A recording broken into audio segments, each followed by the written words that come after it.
Joining me today on Good News with Twanda Black, where we're discovering some of the most inspiring trials to triumph stories and empowerment moments. Call up a friend and let them know it's time for some good news.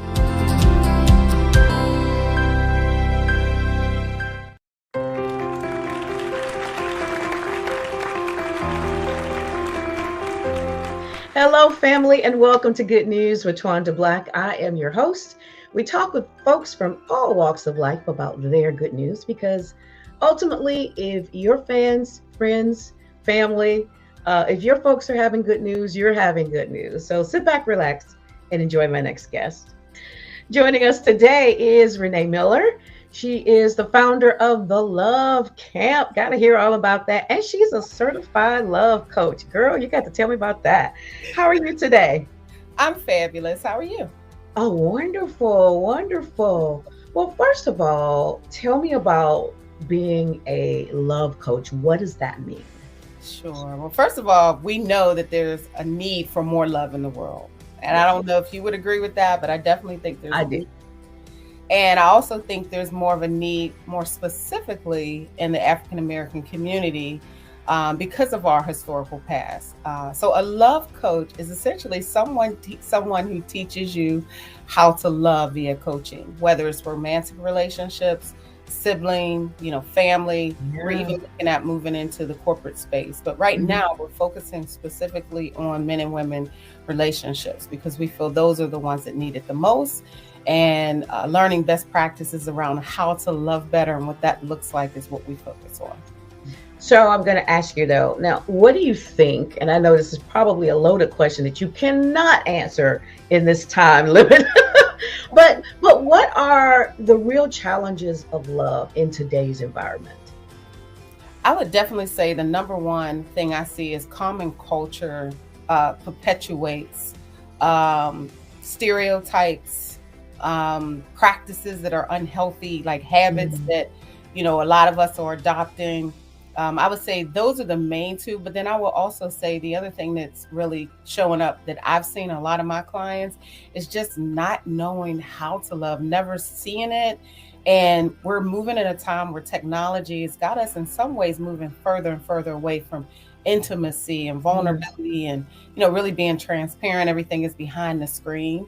And, a text doesn't replace a voice, Right. and a live voice doesn't replace a voice on the phone. And so Mhm. it's kind of going back to some of the things that worked while, redefining how we need to show up in this time is what's really most important. Hmm. And I'm kind of studying a little bit on how technology has changed the way we are as people, as human beings. It's, Yeah. it's really interesting.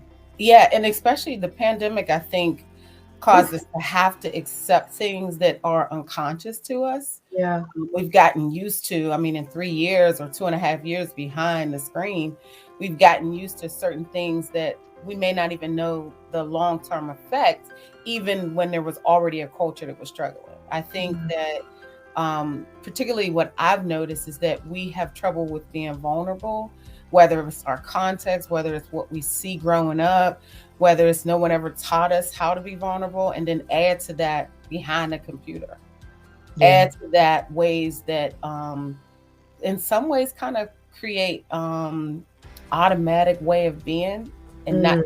necessarily your authentic transparent self. Right, right. Mhm. And it's funny that you're saying that. I was in a meeting on yesterday, and the subject was about, and this was a clinical meeting, and it was talking about the superwoman schema and talking about how everything we don't rest. We feel like we have to be strong. I mean, it was just so many things. I was like, wow. I mean, I was just sitting there going, wow, okay, okay, and not only the Black woman, but I think every woman. And then you've got some men that some of those questions apply to some of the men as well. Yeah, yeah.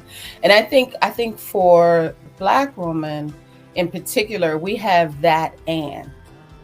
So that's the thing, like, being human in itself is challenging. We Yeah. all have our own traumas, but I think add to it the historical Yes. decades and centuries of trauma that just keep being carried over, Hmm. I think add to our internal conversations that is a reflection of how we show up in the world. And I Right. think the reason why the love camp is so powerful is because we give people permission to give themselves permission to put that down. Like we create Hmm. safe spaces to be like, listen, Yeah. let's really talk about this. Let's really have the honest, vulnerable, real conversation in a space, in a safe space. And then let's look at what do we want to create different, because Right. we have to exist, but Hmm. the goal is not to just survive, the goal is to thrive. And we say Right. it, we hear it, but how do we do that? And how do you want to, like you said, show up in the world? Exactly. Do you want to show up as that loving grandmother, or that loving woman, or Mhm. just that woman? You know, Exactly. it's a big difference, because you look at Different. historically, you look at our parents and our grandparents and Mhm. how they loved. They only loved the way they knew how to love, which wasn't really an intimate love. You Yeah, know, you're right. some of my aunts and uncles say they never heard the word "I love you" from their parent, and I was like, "What? Really? No." So Yeah. I mean, you go back to childhood, and I'm not sure if you do that childhood exercise where you, that thing is hard. We do. It's We go hard. back, and it's extremely hard, but Yeah, it's so necessary to like understand who you are that's right. and what internal messages are at play. Because a lot of times we don't even know. Like one of the things we do at the Love Camp is we talk about, when was you first introduced to love? What's the first time you remember being introduced to love, and what messages do you have about it? Right, And right. sometimes people's concept of what love is unhealthy, but it's all they know, and that's That's right. the umbrella of love. It's under the Hmm. definition of love. And so it's convoluted with things that don't support them and don't encourage healthy love, but it's what they know. And so sometimes Right. you have to like go to the core basics. What is love? Hmm. You know, Hmm. Hmm. people say things like love hurts. No, love doesn't hurt. How you interpret the experience with love, the components that were in there when you love somebody hurt. But just kind of doing some of the work is probably the biggest challenge. It is. It's difficult. I was going through it with another group, and boy, I don't think I made it out of 5 year old. I didn't make it out of that group, but it was just so difficult. Eventually I did, but I had to stop right there and just take it all in from childhood. And a lot of us don't even know what happened to us in childhood. But that's, like you said, that's where we formed those ideas about love. And Yeah. so it's amazing. Yeah. When I was 12, I actually made a decision with my father, who was on his dying bed, that I would save other Black men who were ill because I couldn't save him. Mm, Every man that I connected with, seriously, were ill, like almost terminal ill, because my father what? died at Really? 12. And I didn't know that at 12, Wow. I made a decision to save other Black men because I couldn't save my dad. I was trying to get to him. Hmm. He died like an hour before I got to the hospital, and he was still in the bed. First person I ever seen dead was my father. So can you Wow. imagine how that shaped my decision? Yes. And then once I realized that, I had to make a new agreement. It was like I was 47 when I realized, like, oh my gosh, Yeah. I'm picking because I couldn't save my father. Now I'm making all these serious decisions for men that I think need me, but Yeah. there was a cause. That So is amazing, Renee. it was a cause. Absolutely. And it's funny when we do get the realizations and we sit back. Either you got to deal with it or you don't. You just keep brushing it, pushing it down. Keep Mhm. it stepping, because that's what we do. We That's what just we go, do. "Oh, that's what happened. I'm gonna keep stepping. I'm not Yep. gonna even deal with that." Yep. And when you get that realization and you have to sit in it for a minute, Hmm. whew, wow. That's all I can say is wow on It you. takes My God. weeks, if not months or Um, years, to yeah. sit in it, because it's easier to like push past, and it's easier to like create the automatic response. Like I'm big Yes. on that because I realized how much I was functioning in automatic response. Like Mm-hmm. that was Mm-hmm. my defense mechanism. Just keep going. Yeah. Mom died, keep going. Yeah. You know, Yeah. you I have to gotta be strong. I gotta be yeah, strong for everybody else. Let me be just keep strong. moving. Oh Right. yeah. Oh yeah. And seriously, this conversation could go on forever because there's so much to uncover and to talk about when you talk about love. Yes. So let's talk about the love camp. Why did you create the love camp? Sure. So the Love Camp is my passion project for initially Black women in the Black community. And that is, for the last 20 years or so, where my heart space has been. Whether I'm talking about love or just in love with love or just trying to help pair up somebody or serial dating myself. And it started as a way, I went to Tanzania in 2021, and when we were coming back on the plane, me and the founder of Tide Tours just started really talking about how our Black women need more love, more options, more healthy relationships. A lot of us have given up. I was saying that a lot of my clients had just given up on love. And they were Mm-hmm. like, women that had it going on, like got all the other stuff, but no love. And it just broke my spirit. Like it Mm-hmm. just, and I, at the time, wasn't in a relationship, but I was like, I am not giving up on love. I just won't. Mm-hmm. And before the plane ride was over, we had a whole, like, how I needed to create the love camp to really offer options and healthy love. And then it morphed into, well, if our Black women are healthy, but our Black men are not, who they gonna date? Right. And so Mhm. that turned into, let's have retreats and let's bring in both groups, because at the end of the day, we don't see each other. We have our own conversations about each other in our heads. And it really is a passion project to help the individual, the couple, and the community.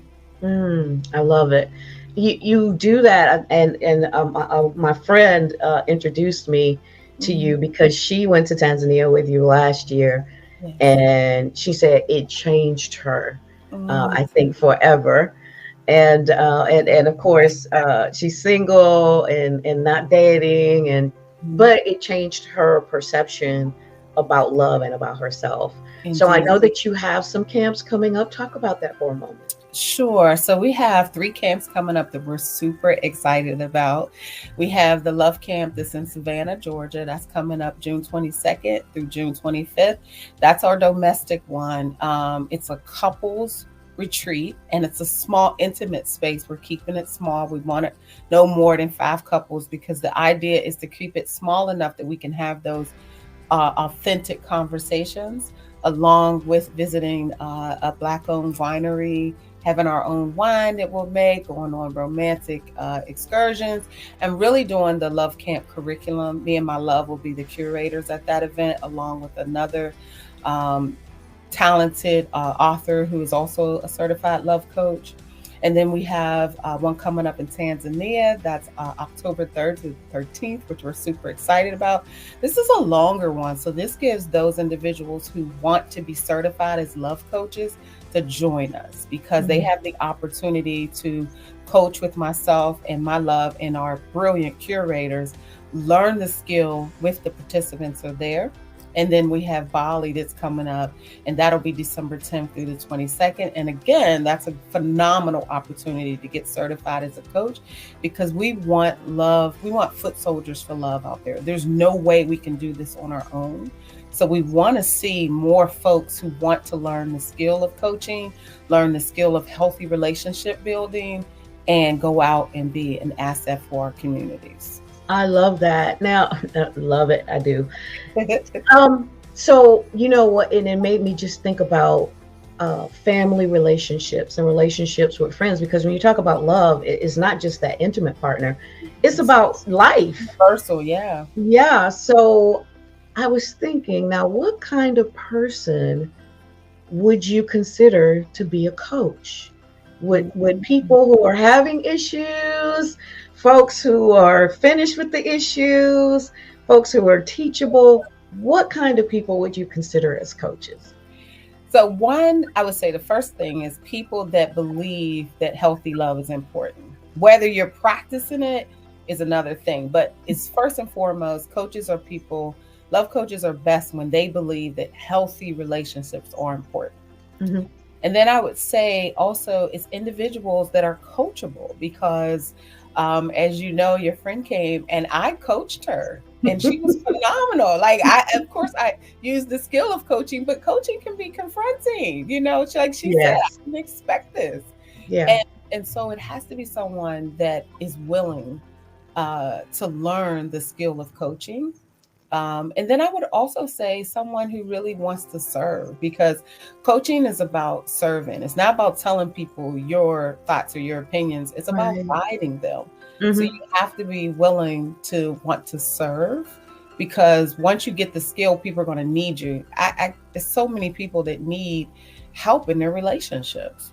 Like you said, romantic, friendship, family, we need those skills. And so those are the three main criteria I would say are the ideal candidate. The Okay. rest we can work on. You can work with it. All right. All right. All right. Now, tell folks how to reach out to you, learn more about the Love Camp, to learn more about your counseling, your coaching. I guess it would be coaching, not say counseling. And just to learn more about the organization in general. Sure. So one of the things that's really important for us is that we want people to join our community. So if people are on Facebook, that's the number one way because we're encouraging people to synergize and join with us. That's where you learn all the things that we have going on. And that's on Facebook. It's the Love Camp community. But if you want to talk to me directly, you can text me and just say Love Camp Interests at 240-415-8559. And then I will make sure that I reach back out or one of my assistants will reach out and we'll make sure we support your request. You can also email us at info@thelovecamp.co. So All lots right. of ways to get in touch with us. And we're on social media as well. Wonderful. Wonderful. At the Love Camp. Yes, at the Love Camp. Well, it's the Love Camp official on Okay. Instagram. All right. All right. Renee, it's been a joy talking with you today. And we look forward to hearing more about the Love Camp and maybe seeing you at one of the events this year. But thank you so much for taking time to join us today. You're welcome, and thanks for having me. You're welcome. Didn't you just love that guest? She was phenomenal. If you want to be a guest on the show, you can email me at twandablack@thepgnetwork.org or goodnews@thepgnetwork.org. Watch the show via PGN TV on all your digital streaming apps or visit us at pgntv.org. We'll see you next time for some more good news. I'm Twanda Black. God bless you.